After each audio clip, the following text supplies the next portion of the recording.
Don Pauh dibentuk daripada 3 mukim, diwakili oleh Yang Amat Berhormat Datuk Seri Azlan bin Man. 65% penduduk bekerja sebagai petani dengan mengusahakan benang dan juga pertanian lain. Peserta Suriaku terdiri daripada golongan B40 dipilih daripada Sinarai I Kasih. Pak Mut dulu ni untuk bekerja di UNIMED sebagai tukang kebun. Lepas tu masuk tahun 2016, umur Pak Mut dah lebih. Lepas tu Pak Mut berhenti, Pak Mut kerja sendirilah kat kampung ni buat apa yang ada. Lepas tu lah ni duk kutip pinang tu, belah jual.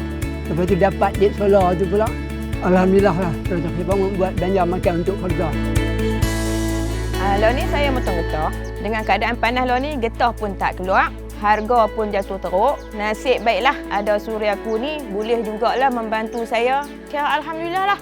Dengan adanya solar ni banyaklah membantu meringankan beban saya. Terima kasih banyak-banyaklah kepada pihak berkuasa pelaksanaan Koridor Utara dan juga Kerajaan Malaysia kerana memikirkan sistem bantuan yang macam ni. Pada saya memang amat luar biasa.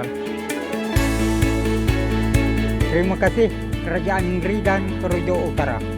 Terima kasih Yang Amat Berhormat PM, MB, pihak NCIA, kementerian serta agensi berkaitan, Gading Kencana Serian Berhad kerana telah menjayakan program Suriaku ini di kawasan Don Pauh.